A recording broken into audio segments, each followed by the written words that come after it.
১০০ দিনের কাজের বঞ্চিত শ্রমিকদের ২ বছরের বকেয়া পারিশ্রমিক পাওনার ক্ষেত্রে বিলকান্দা ১ নম্বর অঞ্চল তৃণমূল যুব কংগ্রেসের উদ্যোগে সহায়তা কেন্দ্রের উদ্বোধন করলেন রাজ্যের কৃষিমন্ত্রী তথা খড়দহ বিধানসভার বিধায়ক শোভনদেব চট্টোপাধ্যায়। উক্ত উদ্বোধনী অনুষ্ঠানে উপস্থিত ছিলেন ব্যারাকপুর ২ নম্বর পঞ্চায়েত সমিতির সভাপতি প্রবীর রাজবংশী, উত্তর চব্বিশ পরগনা জেলা পরিষদের সদস্যা সুপ্রিয়া ঘোষ, বিলকান্দা ১ নম্বর অঞ্চল যুব তৃণমূল কংগ্রেসের সভাপতি তথা বিলকান্দা ১ নম্বর গ্রাম পঞ্চায়েতের উপপ্রধান প্রবীর দাস বাবাই, বিলকান্দা ১ নম্বর গ্রাম পঞ্চায়েতের প্রধান রীনা দাস, ব্যারাকপুর ২ নম্বর পঞ্চায়েত সমিতির কর্মাধ্যক্ষ অধ্যাপক শ্যামাপদ রায় সহ পঞ্চায়েতের বিভিন্ন সদস্য ও কর্মীবৃন্দরা। কেন্দ্রীয় সরকার প্রায় ২ বছর এই শ্রমিকদের বঞ্চিত করেছে মাননীয় মুখ্যমন্ত্রী এবং আমাদের এলাকার মাননীয় বিধায়ক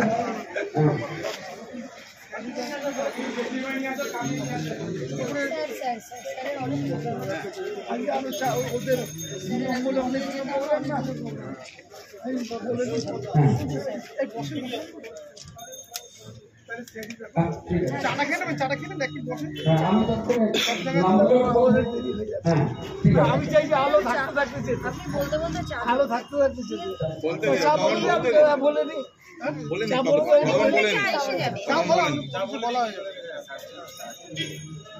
কেন্দ্রীয় সরকারের বঞ্চনার বিরুদ্ধে মাননীয় মুখ্যমন্ত্রী মমতা বন্দ্যোপাধ্যায়ের উদ্যোগে পশ্চিমবঙ্গের যেসব শ্রমিকরা প্রায় ২ বছর ধরে তাদের ১০০ দিনের কাজেতে আজকে এখান থেকে তুলে দেব, সেই ব্যবস্থা আমরা এখান থেকে করছি। আমাদের কেন্দ্র রাখা হয়েছে যে সহায়তা কেন্দ্রের মাধ্যমে কেন্দ্রের বঞ্চনা, তাদের জমিদারি মানসিকতা এবং গরিব মানুষের আইনসঙ্গত যে টাকা, এটা কারণ দয়ার দাম নয়। কিন্তু দেশের সংবিধানের ৪১ নম্বর ধারায় বলা আছে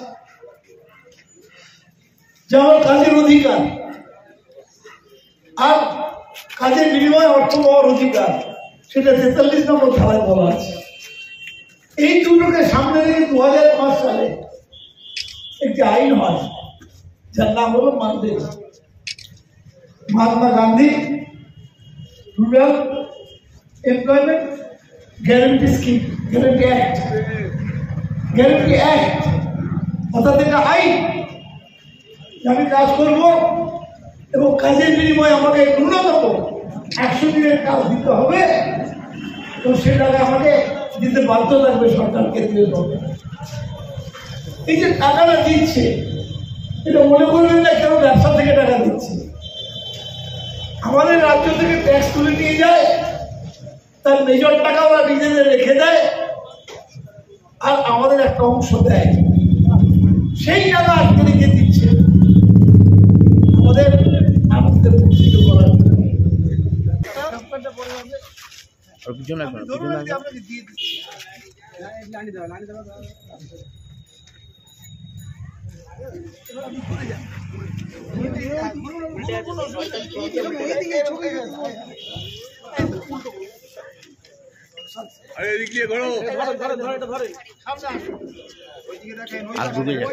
এদিকে তাকান, মমতা টাকা দিচ্ছে। হ্যাঁ, এটা ফিল আপ করে দেখো, খুব বলবেন যে পুনরা করে দেবে। বাবাই ছবি না না আমার ছবি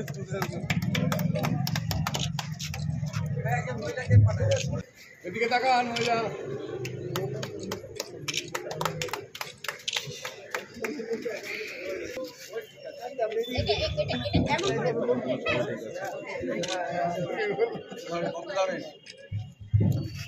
আমাদের মুখ্যমন্ত্রী মমতা বন্দ্যোপাধ্যায় আজকে এই মানুষগুলো কাজ করেছে।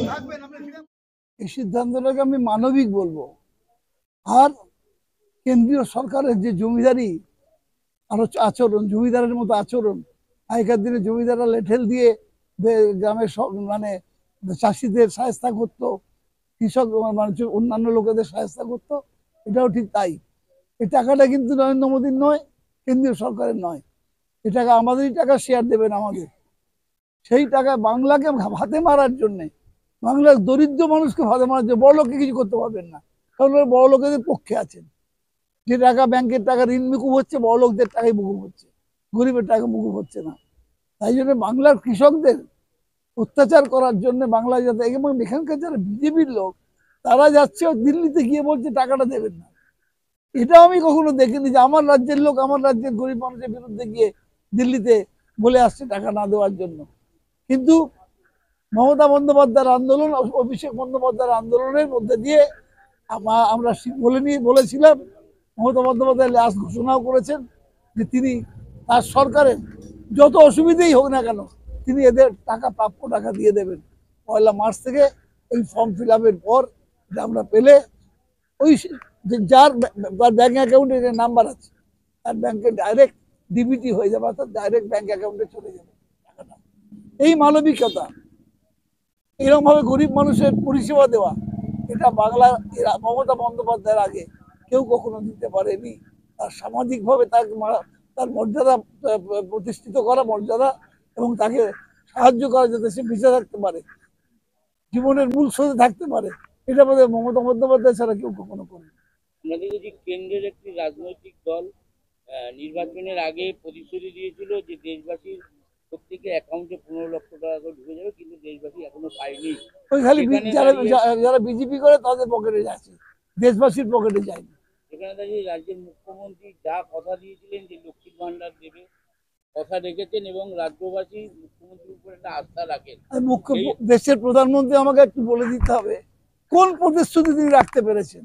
রোজ বড় বড় ফাটান দিচ্ছেন টিভিতে, একটা প্রতিশ্রুতির কথা বলুন যে রাখতে পেরেছেন। একটাও রাখতে পারেননি, একটাও রাখতে পারেননি। ওনার তৈরি করা কৃষকদের বীমা, পিএম কিষাণ যেটাকে বলে, গুজরাট নেয়নি, ভারতবর্ষের বড় বড় রাজ্যগুলো কেউ নেয়নি। পুরো ফাঁকা ফাঁকা, মানে মানে ফাঁকা আওয়াজ, মানুষ টাকা হাতে পাচ্ছে না। কৃষকের আয় দ্বিগুণ করবে বলেছিল, পেরেছে? 2 কোটি লোকের চাকরি দেবো বলেছিল, পেরেছে? কোন প্রতিশ্রুতি নরেন্দ্র মোদী রক্ষা করতে পেরেছে একবার খালি আমরা জানতে চাই। একটাও না, খালি বড় বড় কথা। আর টিভি গুলোকে তো হাতে করে নিয়েছে, তারা ওদের হয়ে প্রচার চালাচ্ছেন না। ওদের প্রাপ্য টাকা তো, এটা আইনসঙ্গত টাকা তো। মানরেগা তো অ্যাক্ট, মানরেগা তো এমনি কোনো স্কিম না, মানরেগা ইজ অ্যাক্ট, দিতে বাধ্য টাকা। তুমি দাওনি বলে গরিব মানুষের যাতে কোনো কষ্ট না হয় তার জন্য তিনি টাকা দিচ্ছে।